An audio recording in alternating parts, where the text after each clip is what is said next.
Hey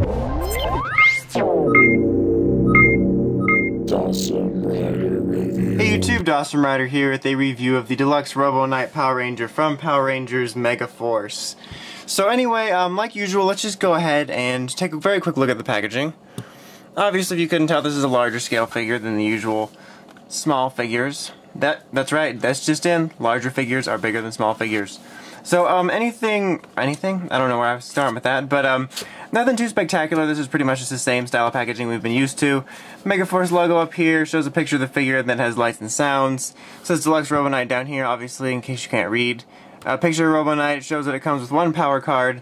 On the side, advertisement for the ACG. Cool picture of Robo Knight doing a weird dance, I guess.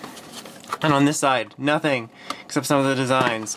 And on the back it shows, again, that it, has lights and sounds. And then the other one in this line, which is a Red Ranger figure. And then at the bottom here it advertises this Megazord that, I forget the name of it. It doesn't even say the name on here. It's stupid and it shoots things. I guess it's fun though. Anyhow, I'm going to get the package out of here now. So here is the figure.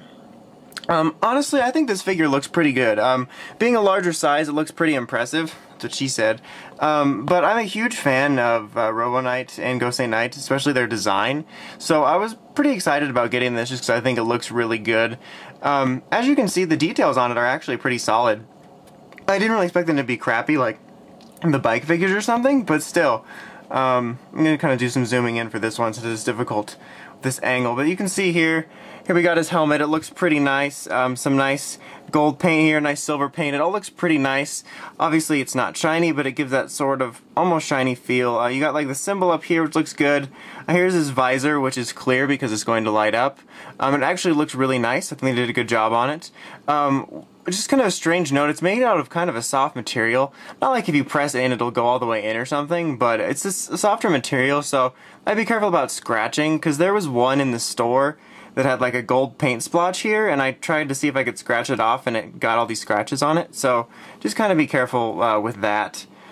His chest here looks really nice. That's a weird thing to say, but the shiny chrome gold here looks really cool on it, I think. Sometimes they can look cheap, but here I thought it looked pretty good. The lion designs here look good. His shoulder pads look really good because the silver paint sort of almost has a shine to it.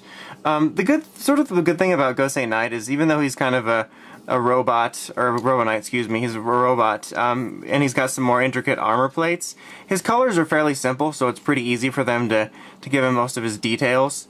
Obviously you can see here he comes with a weapon, his Robo Blade. It's just a standard PR gray weapon, no paint to it. You can see some little sculpting details in there, but it's a decent size and it fits in for his weapon. And then the rest of the details are pretty much the same. You got the paint on his arms, there's his crotch, the paint down his legs here.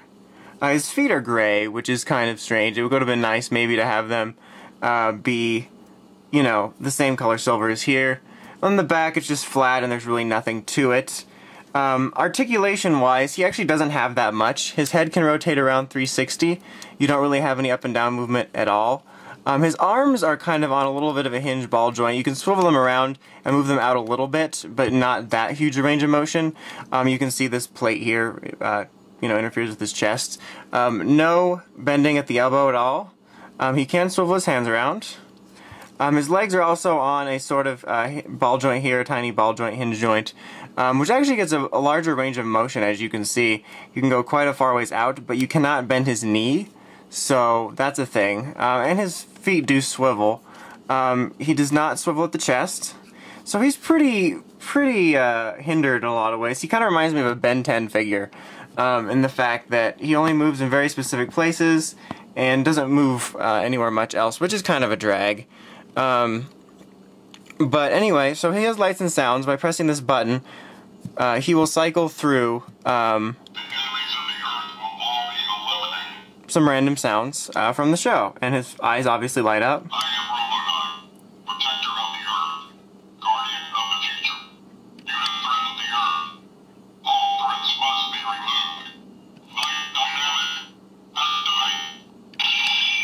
And then it'll make some clashing sounds in between, like that.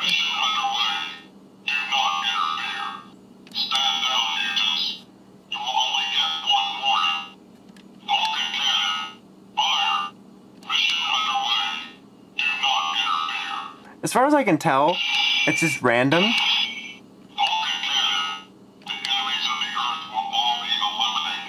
But it's pretty cool.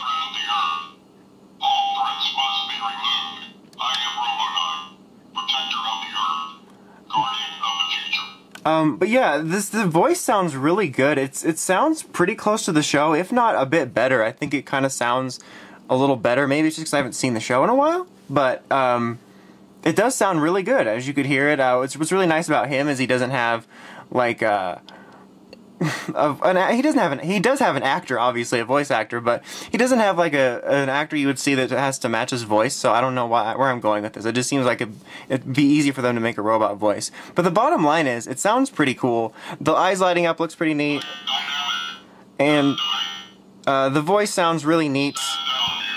I think he's got a pretty neat voice, and they captured it really well in here. Like I said, if it doesn't even sound better than the show. But yeah, a really cool figure. I actually really like this quite a bit. As I said here at the start, I'm a big fan of Gosei Knight. I dig Robo Knight. I love the design.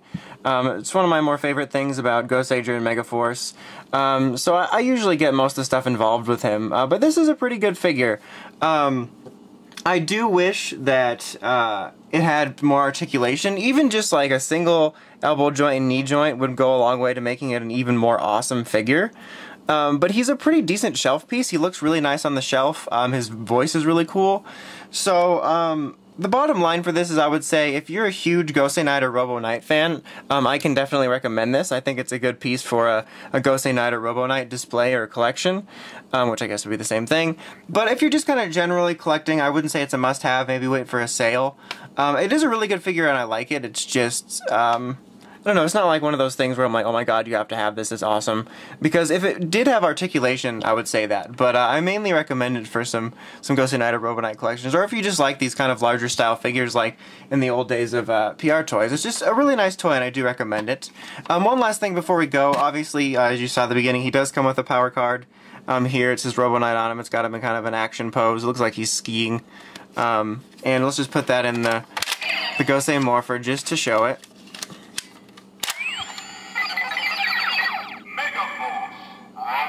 No way. I thought it was going to say Blue Centurion. So anyway, yep, that's about it. I do recommend him. He is a very cool figure, and I enjoy him quite a bit. So anyway, that is about it. Until next time, make sure you check out the crazy podcast at writersrangersandrambles.com. Until next time, this is Dawson Ryder, signing out.